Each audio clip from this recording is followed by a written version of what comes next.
어느 병원에 이런 글이 쓰여져 있었습니다. 뱀에게 물린 사람은 3일 만에 퇴원을 했습니다. 개에게 물린 사람은 4일 만에 건강하게 되어 퇴원했습니다. 그런데 사람에게 물려온 사람은 7일 만에 왔는데 아직도 아픕니다. 이 사람은 언제 퇴원할지 알 수가 없습니다. 라는 글입니다. 무슨 말인지 여러분 이해가 되겠죠? 뱀에게 물려도 3일이면 퇴원하고 개에게 물려도 나흘이면 퇴원을 합니다. 그런데 사람에게 물리면 일주일이 지나도 여전히 아파서 병원을 찾는, 언제 퇴원할지 알 수가 없는 아픔이 된다라는 겁니다. 한 청년이 고백한 이야기입니다. 어린 시절 마당에서 뛰어노는데 마루에 앉아 계시던 어머니와 이모님이 대화를 하는 중에 어머니가 말씀하기를 쟤는 안 낳았으면 좋을 뻔했어. 괜히 낳아서 내가 고생이야. 라고 하는 말을 이모에게 하는 말을 들었습니다. 이 말의 상처는 이 아이가 중학생이 되어도 고등학생이 되어도 대학생이 되어도 사라지지를 않습니다. 어머니가 한 말이지만 이 세상에서 가장 사모하고 사랑하고 좋아해야 될 어머니의 말씀이지만 아무리 머리를 흔들어대도 그 말이 그 아이의 머리에서 떠나지를 않습니다. 시시때때로 이 말이 떠올라서 울컥울컥하는 그런 사람으로 살아갑니다. 어릴 때 들은 말이 중학생이 되고 고등학생이 돼도 청년이 되어도 사라지지를 않는다는 겁니다. 언제쯤 이 상처가 낫겠습니까? 언제쯤 이 말이 이 기억에서 사라지게 되겠습니까? 사랑하는 우리 성도 여러분, 이렇게 사람에게 물린 상처는 잘 낫지를 않습니다. 우리는 상처가 되는 말을 정말 조심해야 되고 또 조심해야 되겠죠. 자신의 말로 말미암아 다른 사람이 입은 상처, 자신이 한 행동으로 인해서 다른 사람이 받은 그 상처를 생각하고 정말 남에게 상처 주는 말이나 행동을 일절하지 않도록 해야 됩니다. 그렇게 하지 않으려고 정말 자신을 쳐서 복종을 시켜야 됩니다. 그런 자신을 그냥 두면 안 됩니다. 정말 자신을 쳐서 주님의 십자가에 복종을 시켜야 됩니다. 그냥 몽둥이로 때려서 꿇어앉히듯이 남에게 상처 주는 자신이 되지 않도록 자신을 쳐서 십자가 아래 복종시키면서 참 더불어 함께 살아가는 사람들과 행복하게 살려고 해야 합니다. 상처가 있는 사람은 예수님을 만나야 됩니다. 예수님을 만나면 어떤 상처든지 치유가 됩니다. 어머니에게 입은 상처라도 참 아무리 씻으려고 해도 씻어지지 않는 상처라도 예수님을 만나면 상처가 치유됩니다. 여러분 가운데 참 마음에 상처가 있는 분이 있다면 참 그것이 한 번씩 흐느껴지고 그냥 숨소리가 한번 흐느껴지는 숨소리가 날 정도로 여러분에게 상처로 남아있다면 여러분이 예수님을 깊이 만나는 체험을 하셔야 됩니다. 예수님을 정말 우리 조금 전에 찬양대가 죄 있는 자들아 예수님께 오라 이런 찬양을 했는데 여러분이 예수님을 깊이 만나면 여러분이 입은 상처들이 눈 녹듯이 녹고 치유가 되어집니다. 여러분 좋은 상담도 좋은 치유 방법이긴 하지만 제 경험상 상담은 예수님을 만나게 해주는 상담이 안 되면 그냥 따뜻한 위로는 되고 또 참 마음을 터놓고 이야기할 수 있는 대상이 되고 그런 공감은 되어도 근본적 치유가 일어나지 않습니다. 일시적으로 만나주고 대화하고 위로가 되고 좋은 방향을 잡아주는 것은 되지만 실제적인 치유는 일어나지 않습니다. 여러분이 알다시피 저는 상담을 매우 꽤 많이 하는 사람이지 않습니까? 상담 사례가 참 많은 편인데 상담으로서는 사람의 치유가 근본적으로 일어나지 않습니다. 제가 이 상담학을 배울 때 미국에서 가장 상담 사례가 많은 교수에게 배웠는데 제가 마지막 강의가 다가올 때 이런 말을 했습니다. 교수님, 10,000시간의 상담보다 1시간의 설교가 더 유익하지 않습니까? 제가 그랬어요. 이 교수님에게서는 충격적인 말이죠. 자기는 평생 상담이 제일인 줄 알고 상담을 가르치는데 이 상담을 배우는 학생이 10,000시간의 상담보다 1시간의 설교가 낫다고 하니까 이 헛가르쳤다는 생각이 들지 않겠습니까? 제가 교수님을 무시하는 게 아니고 1시간의 설교, 1시간의 예배에 성령이 역사함으로 사람의 상처가 치유되고 사람이 참 가야 할 길을 바르게 잡을 수 있다. 그런 의미로 말하니까 이 교수님이 공감을 하더라고요. 자기 평생에 상담 가르치는데 이 한 편의 설교가 1시간의 설교가 10,000시간의 상담보다 낫다 하니까 처음에는 충격을 받더만 다 공감하고 저와 같이 공부했던 그 목사님들이 다들 공감을 하더라고요. 여러분들이 예수님을 만나야 됩니다. 예수님 깊이 만나면 어떤 상처든지 치유되고 새롭게 살아갈 수가 있게 될 줄로 믿습니다. 오늘 성경 말씀은 정말 마음에 상처가 있고 슬픔이 있고 희망을 찾지 못하는 위로가 필요한 사람들에게 하나님이 위로해 주시기를 바라는 사람이 있었다라는 내용입니다. 그래서 아기 예수님이 이 세상에 오셔서 이제 규례를 따라서 아기 예수님은 장자로 태어났으니까 하나님께 드리는 결례를 행해야 되고 그 산모는 또 정결하는 결례를 행해야 되니까 성전을 찾아왔는데 그때에 시므온이라는 사람이 이 아기 예수님을 만나서 가슴에 안게 되는 그 내용이 오늘 성경에 나옵니다. 이 내용을 두고서 이스라엘의 위로를 기다리는 사람이라 그렇게 표현합니다. 그래서 오늘은 위로를 기다리는 믿음, 여러분들의 삶의 생애에 위로를 기다리는 믿음이 되기를 바라면서 말씀을 전하려고 합니다. 첫 번째로 우리 같이 한번 읽어보겠습니다.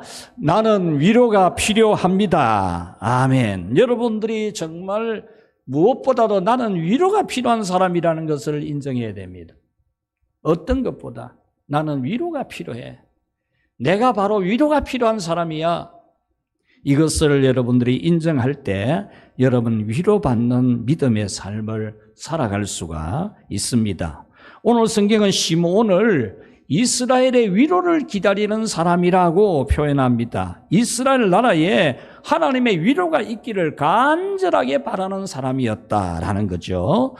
여기서 이스라엘은 이스라엘 나라와 민족을 일컫는 말이지만 더 근본적인 뜻은 하나님의 선택된 사람, 하나님의 선택된 백성을 말합니다. 그래서 하나님의 선택받은 이스라엘 나라와 민족처럼 하나님의 선택받은 하나님의 백성들에게 하나님의 위로가 임하기를 간절히 바랬다라는 겁니다. 하나님의 백성으로 선택받던 이스라엘에 하나님의 위로가 꼭 필요했다는 의미죠. 위로가 필요했다는 겁니다. 당시 이스라엘은 정말 하나님의 위로가 필요했어요. 배운 사람도 많고 똑똑한 사람도 많고 성경하는 사람도 많아도 하나님의 위로가 필요한 사람들이었다라는 겁니다. 영적으로 하나님의 음성을 들려주는 선지자가 나타나지를 않는, 하나님이 선지자를 안 세워주는, 구약 성경을 보면 여러분의 한 시대에 선지자가 3명도 되고 4명도 되거든요. 하나님이 선지자를 한 시대에 그 작은 나라에 3명도 세우고 4명도 세웠는데 이 시대, 지금 오늘 이 성경이 기록된 이 시대에는 400년 가까이 선지자가 안 세워집니다. 하나님이 선지자를 안 세워줘요. 선지자를 세워가지고 자기 백성들을 위로하고 소망을 주고 희망을 주셔야 되는데 하나님이 선지자를 안 세워줍니다. 그래서 이 백성들은 지치고 피곤하고 힘들지만 선지자가 나타나서 위로해주고 소망을 주면 힘을 얻어 살겠는데 400년 가까이 선지자가 안 나타나니까 정말 절망적인 겁니다. 하나님에게 버림받은 것 같은, 우리는 하나님께 버림받은 것이 아닐까? 어떻게 이렇게 하나님이 우리를 찾아오시지 않으실까? 슬픔이 있는 그런 이스라엘이었습니다. 또 이스라엘은 육적으로도 매우 공고했습니다. 로마 제국의 침략을 당해서 정복을 당하고 나라의 주권을 빼앗긴 민족입니다. 그리고 주둔군이 나라를 지배하는 바지사장 같은 왕을 세워놓고 통치하는 그런 나라였으니까 얼마나 공고했겠습니까? 바지사장 같은 왕을 세워놓고 세금 막 거두어내고 부역시키고 얼마나 고생이 많았습니까? 이런 이스라엘의 고통은 구약시대에도 있었습니다. 바벨론에 정복당한 이스라엘 유다 국민들은 포로로 끌려가서 포로 유민으로 노동자로 살아가는 그런 불쌍한 백성이었습니다. 그래서 하나님은 내 백성을 위로하라, 내 백성을 위로하라고 이사야 40장 1절에서 말씀했습니다. 너희는 위로하라, 내 백성을 위로하라. 이 말씀은 크게 위로를 좀 해주라 그 말입니다. 크게 위로를 좀 해주라. 이사야 40장 2절에 가서는 너희는 마음에 와 닿도록 위로를 좀 해주라 그랬습니다. 마음에 와 닿도록. 자기 백성이 얼마나 슬픈지 그 슬픔에 마음에 와 닿는 위로를 좀 해주라 그렇게 말씀합니다. 그리하여 그들은 하나님의 용서와 회복시켜주는 위로를 간절하게 기다리는 그런 민족으로 살았습니다. 이와 같이 이 자리에 있는 여러분 한 분 한 분도 정말 위로가 필요할 겁니다. 위로가 필요하지 않는 사람이 누가 있습니까? 잘난 것 같고 허드레는 멀쩡해도 뭐 옷 잘 입고 말도 좀 잘할 줄 알고 그래도 위로가 안 필요한 사람이 누가 있겠습니까? 다 위로가 필요하죠. 하나님의 도우심이 절실히 필요한 여러분들일 것입니다. 감추고 포장을 하고 화장도 하고 남에게는 안 그런 척 해도 다들 정말 주님의 위로가 필요한 여러분들일 것입니다. 여러분에게 상처가 있고 하나님의 도우심이 필요하다면 여러분은 하나님의 위로를 구하십시오. 하나님에게 위로를 구해야 됩니다. 사람에게 여러분 어떤 위로를 얻겠습니까? 사람에게 여러분 상처 안 주면 다행입니다. 상처 안 주면.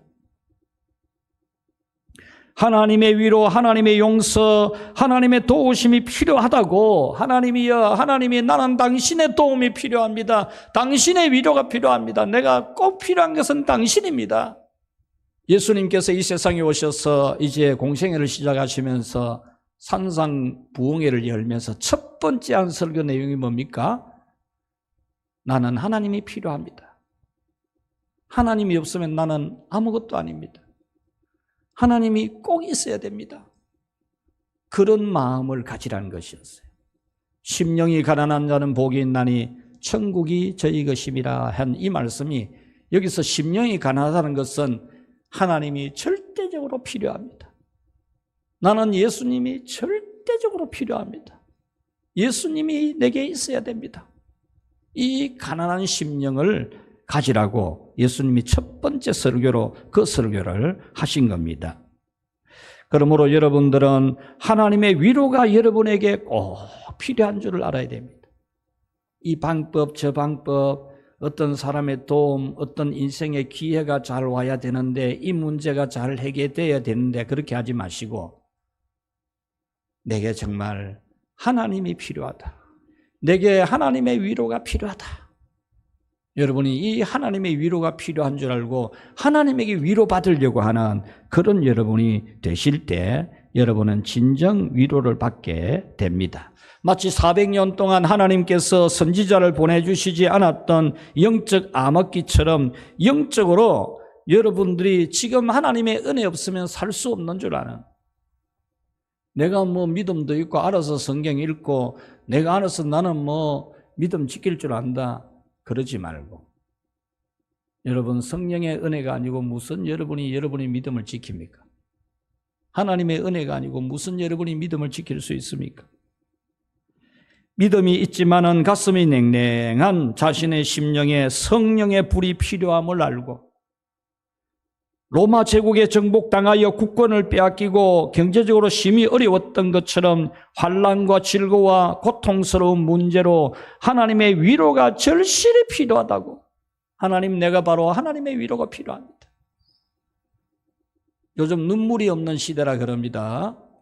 예수님 믿는 사람들의 눈에 눈물을 찾아볼 수가 없다는 거죠. 그런데 여러분, 내가 하나님 위로가 필요합니다라는 것을 아는 사람은 눈물이 나요. 눈물이 날 수밖에 없어요. 자꾸 인간적인 생각, 반법이 나니까 눈물 날 게 하나도 없어요. 기도할 것도 별로 없고, 월급 나오고 연금 나오고 내 건강한 것 같고 눈물 날 일이 별로 없는 것 같아요. 하나님이 주신 은혜를 가지고 눈물 날 일이 없는 것 같다. 그런데 여러분, 우리가 하나님 없이는 나는 살아갈 수가 없습니다. 하나님 없으면 나는 살아갈 수가 없습니다. 그 마음이 드는 사람이 눈물이 안 날 수 있겠습니까? 눈물이 안 날 수가 없어요. 하나님이 안 도와주시면 나는 어쩔 수가 없습니다. 그 기도가 되는 사람이 눈물이 안 날 수 있습니까? 월요일에 비가 좀 왔습니다. 비가 오는 가운데도 산에 올라갔습니다. 비 맞으면서도 비 내려주지 말라고 비 그쳐달라고 부르짖으면서 그냥 그 거적대기 그냥 까는 거 이런 거 가지고 둘러쓰고 산 위에서 목사 5명이 막 울면서 기도했습니다. 목사 5명이 울지 않는 목사가 하나도 없었어요. 다 울었어요. 왜? 하나님의 능력 없이는 살아갈 수가 없는 걸 알기 때문에. 여러분 자신에게 하나님이 없어도 된다 하면은 눈물 안 나요. 눈물 날 게 뭐 있습니까? 하나님을 필요로 하는 마음에 하나님이 꼭 필요합니다. 하나님의 위로가 내게 정말 필요합니다 하면서 눈물이 그냥 줄줄 나는 그런 여러분이 다 될 수 있기를 축원합니다. 두 번째로 우리 같이 읽읍시다. 위로는 예수님입니다. 여러분에게 위로는 예수님이신 것을 믿으시기를 바랍니다.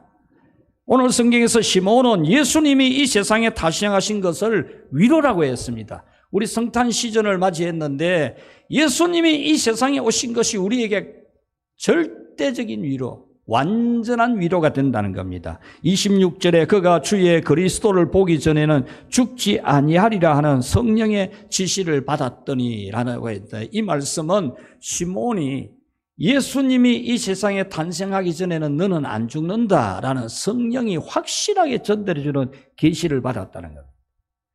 예수님 오시기 전에는 너는 안 죽는다. 그러니까 예수님이 기다리고 있는 위로가 된다는 거죠. 29절에서는 주께 주제여 이제는 말씀하신 대로 종을 평안히 놓아주시는 도다 그랬습니다. 이 말씀은 이 우주 만물을 창조하고 지배하고 다스리는 대주제이신 하나님 아버지께 예수님을 이 세상에 보내어 주셨으니까 이제는 죽어도 여한이 없습니다. 그 말입니다. 우리의 완전한 위로자 예수님이 오셨으니까, 이스라엘의 위로자가 오셨으니까 나는 이제 죽어도 한이 없습니다. 이런 고백을 했던 겁니다. 30절에 보면은 내 눈이 주의 구원을 보았사오니, 이 말씀도 예수님 오신 것이 자기에게 구원이 온 줄로 믿어지는, 이제 나는 살아났다, 이제는 나는 살았어. 여러분이 정말 걱정되고 두렵고 불안한 문제가 여러분에게 있을 때, 참 그 문제가 해결되고 치료가 이루어졌을 때 여러분 이제 살았다 그런 마음이 들잖아요. 이제 살았다. 바로 이 예수님이 오셨을 때 시몬이 이제 살았다 그런 마음을 가졌다는 겁니다. 1장 79절에 보면은 어두움과 죽음의 그늘에 앉은 자에게 비치고 우리 발을 평강의 길로 인도하시리로다 했습니다. 어둠과 죽음의 그늘에 앉은 자에게 위로는 예수님입니다. 예수님. 여러분이 정말 참 남이 할까 싶고 그래서 걱정이 되고 불안하고 슬프고 답답한 그런 문제가 있으십니까? 여러분의 위로는 오직 예수님입니다.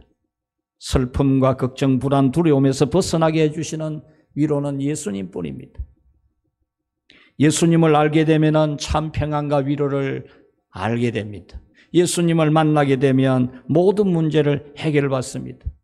남편도 없이 외아들 데리고 살던 이 여인이 외아들이 병으로 죽게 되니까 얼마나 절망적이겠습니까? 그걸 무슨 말로 표현하겠습니까? 뭐 말로 표현이 되겠습니까? 뭐 그냥 막 울고 쓰러지고 막 넘어지고 기절하고밖에 더 되겠습니까? 남편 없고 혼자서 외아들을 키웠는데 아들이 죽었으니까 뭐 기절하는 것밖에 더 되겠습니까? 그런 여인이 아들 장례치는 장례 행렬에서 예수님을 만나가지고 예수님이 그 죽은 아들을 살려 청년아 일어나라 살아나라 하니까 살아나니까 얼마나 큰 위로가 되었습니까? 귀신 들린 딸을 둔 엄마도 참 사람 구실 못하고 사람이 살아가는 행복을 못 누리고 귀신에 눌려가지고 불행하게 살아가는 자기 딸 슬퍼하면서 예수님께 나와가지고 살려달라고 내 딸 좀 깨끗하게 해달라고 예수님이 자녀들의 떡을 취하여 개들에게 주는 것이 마땅하지 않다. 이방인에게 하나님의 은혜를 주는 법이 아니다. 이렇게 시험을 하니까 이 여인이 맞습니다, 주님. 그래도 개도 자기 주인 상에서 떨어지는 부스러기는 먹지 않습니까? 부스러기라도 달라고 그렇게 하는 그 믿음을 보시고 예수님이 그 여인의 딸을 깨끗하게 고쳐주셨습니다. 같은 이스라엘 사람이지만 지나간 과거의 일 때문에 사람 취급도 못 받았던 갈릴리 사람들이었지만 예수님이 이 세상에 오셔서 갈릴리에 80% 이상 갈릴리에 있었습니다. 예수님이 예루살렘에 계시지 않았습니다. 이방 취급을 받는 갈릴리, 과거에 있었던 일 때문에 아무도 사람 취급 안 해주는 그 갈릴리 땅에 예수님이 80% 계시면서 기적은 약 90%를 거기서 다 베풀었습니다. 모든 기적을 거의 다 그곳에서 베풀었습니다. 날 때부터 일어나 걸을 수 없었던 장애를 가졌던 40대 남자 예수님의 이름으로 일어나 걷고 뛰게 해주셨습니다. 베데스다 연못가에서 죽을 날만 기다리는 38년 된 병자도 예수님이 깨끗하게 해서 거적대기를 들고 집에 돌아가게 해주셨습니다. 오갈 데 없는, 오라는 사람 아무도 없고 갈 데도 없는, 피할 곳도 숨을 곳도 없는 다윗이 자기 나라 땅에서 있을 곳을 못 찾아 이웃 나라로 도망을 했다. 거기서도 죽을 고비 넘기고 도망 나와가지고 국경선 주변에 있는 동굴, 아둘람 동굴에 가서 컴컴한 그 어두운 동굴 속에서 환난당한 자, 빚진 자, 정말 마음이 온통한 사람들 그곳에 다 몰려들었습니다. 그 사람들이 바로 그곳에서 위대한 이스라엘 나라를 건설하는 그런 출발을 할 수가 있지 않았습니까? 여러분, 하나님은 여러분에게 위로가 되는 줄 믿으시기를 바랍니다. 이 땅에 오신 예수님이 여러분의 모든 문제에 유일하고도 완전한 해답인 것을 믿고 여러분들이 예수님을 사모하고 예수님을 깊이 만나는 은혜의 시간을 누리시기를 축원합니다. 그렇지 아니하면 여러분 딜레마에 빠집니다. 딜레마. 제가 지난 주간부터 어떤 한 분에게 딜레마라는 단어를 들었어요. 딜레마. 제가 딜레마에 빠졌습니다. 목사님이 상담을 해주신다면 제가 찾아뵙겠습니다. 딜레마에 빠졌다는 거예요. 이분이 생각하고 사고하고 살아가는 그게 있거든요. 그는 자기는 그게 옳다고 생각되죠. 그래서 그렇게 하는 거예요. 그런데 그게 딜레마에 빠지는 거예요. 거기서 답이 없는 거예요. 그래서 제가 상담을 하면서 쭉 들어보고 해준 말이 있어요. 당신이 사고하는 대로 사고를 하면 답이 없다. 당신 인생 계속 세월만 간다. 세월만. 나이 들고 세월 먹고 그러다가 늙고 나중에 죽는다. 딜레마에 빠져서 당신은 하루도 자유롭게 평화롭게 행복을 누릴 수가 없다. 당신이 자유를 누리고 행복을 하려면 하나님이 주시는 완전한 그 평화를, 완전한 자유를 누려야 된다. 하나님이 제공해 주는 의를 누리라. 제가 그 답을 주니까 굉장히 좀 쇼킹을 받더라고요. 그게 답인 줄 깨달으시더라. 그분이 깨닫더라고요. 여러분의 방법, 그건 딜레마입니다. 딜레마. 해결 안 됩니다. 여러분의 어떤 판단이 옳은 것 같아도 그 옳은 것 가지고는 여러분들이 그 여러분의 고민과 괴로움과 두려움에서 헤어날 길이 없습니다. 여러분들이 그 문제에서 벗어날 수 있는 유일한 길은 예수님을 만나는 길인 줄 믿습니다. 고린도후서 1장 3절에 모든 위로의 하나님이시라고 했습니다. 고린도후서 1장 4절에 모든 환난 중에서 우리를 위로하신다고 했습니다. 고린도후서 1장 5절에 우리가 예수님을 위해서 받는 고난이 너무 힘들고 어려운 것처럼 우리가 받는 위로도 넘친다고 했습니다. 여러분, 예수님을 믿고 믿음을 지키는 것 때문에 여러분들이 받는 고난도 있을 수 있지만은 예수님으로부터 받는 위로는 더 크고 넘칩니다. 우리 히브리서 6장 18절 말씀 같이 한번 읽어보겠습니다.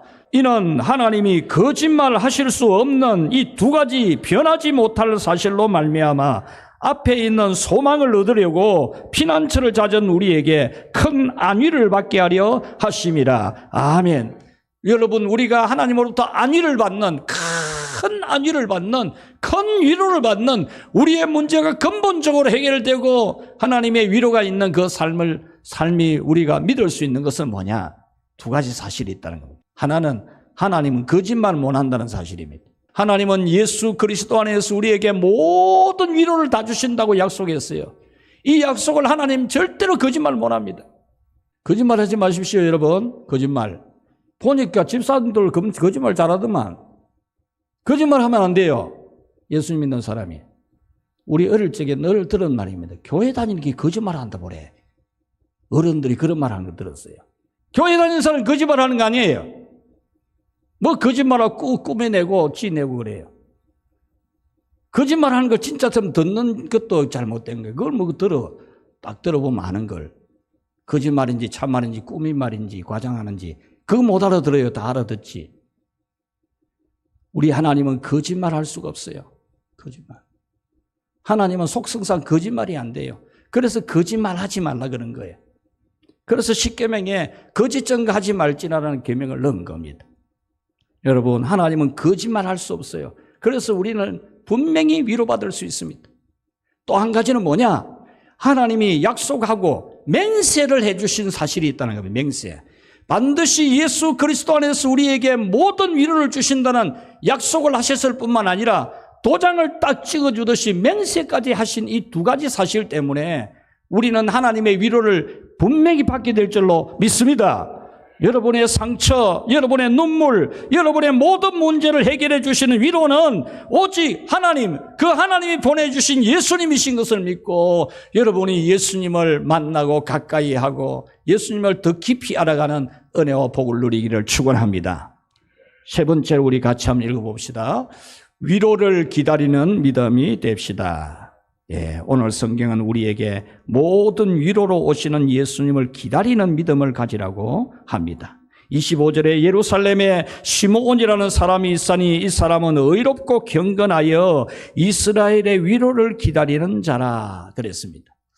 오늘 이 성경을 우리 한글로 번역된 대로 읽으면 시므온이 예수님이 오시기를 기다린 것이 이 사람이 의로운 사람이기 때문에 경건한 사람이기 때문에 예수님이 오시기를 기다렸다. 이렇게 읽혀지기가 쉬워요. 의로운 사람, 경건한 사람이기 때문에 그렇게 읽히기 쉬운데 원어는 그렇게 되어 있지 않아요. 원어를 직역해보면 이렇습니다. 이 사람은 의롭고 경건한 이스라엘의 위로를 기다리고 있었다. 그 말입니다. 이스라엘의 위로를 기다리는 그 사람이 의롭고 경건한 사람이라는 겁니다. 이렇게 의롭고 경건한 믿음, 이스라엘의 치료와 구원과 위로가 되시는 예수님이 오시기를 간절히 고대하는 것이 의로운 겁니다. 여러분들 일반적으로 의롭다 하면 남을 도와주고 나쁜 짓 안 하고 선한 일 많이 하고 그것이 의롭고 경건한 것으로 생각하잖아요. 그런데 그거는 일반적인 거예요. 사회적인 거고. 그러면 남을 돕고 의롭고 선한 일 많이 하면 하나님 앞에 의롭고 경건해집니까? 절대 의롭고 경건한 게 아닙니다. 의롭고 경건한 것은 그런 게 아닙니다. 예수님이 오시기를 간절히 고대하는 의롭고 경건한 믿음, 그 믿음이 바로 우리가 가져야 될 믿음입니다. 예수님을 기다리는 것이 예수님을 간절히 사모하는 것이 예수님 없으면 나는 안 된다는 그 마음을 가지는 것이 의로운 것이고 경건한 겁니다.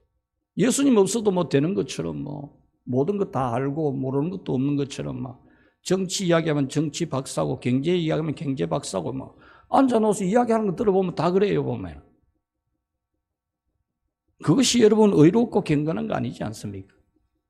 의롭고 경건한 거는 예수님이 오시기를 간절히 고대하고 기다리는 예수님의 위로를 기다리는 그것이 의롭고 경건한 것이고 이것은 성령의 역사로 되는 것이다 라는 것은 오늘 이 성경은 말씀합니다.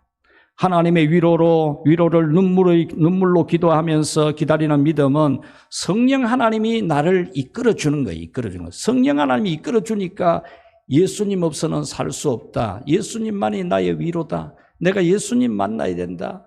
내가 이 짓도 하고 저 짓도 하지만 예수님 안 만나면 절대 안 된다. 예수님 만나야 된다. 이 마음을 주는 것이 성령님이 주시는 겁니다. 성령님이. 오늘 성경에 보면은 이 사실을 아주 중요하게 잘 가르쳐 줍니다. 성령이 그 위에 계시더라 그랬습니다. 이 말씀은 시므온이라는 사람 위에 성령님이 항상 상시적으로 계속 지속적으로 이 시므온에게 은혜를 내리시고 역사해 주셨다 그 말입니다. 그래서 그가 예수님을 기다리는 이스라엘의 위로를 기다리는 사람으로 살았다 그 말입니다. 26절에 보면은 저가 주의 그리스도를 보기 전에는 죽지 아니하려는 성령의 지시를 받았더니 그랬습니다. 이 성령으로부터 지시를 받는 신탁, 성령님이 계시해 주시니까 예수님 오시기 전에는 나는 안 죽는다는 확신을 얻은 거지. 확신을. 반드시 나는 예수님 오시는 것을 보게 된다는 거죠. 받았다라고 하는 이 단어는 완료 시제로 되어 있습니다. 원문에 완료 시제. 이거는 뭐냐? 성령으로부터 확실하게 계시받았다는 겁니다. 예수님 눈으로 보기 전에는 안 죽는다는 거죠. 예수님 탄생하시고 예수님 오시는 것을 눈에 보게 된다는 것을 분명히 계시를 받았다는 겁니다.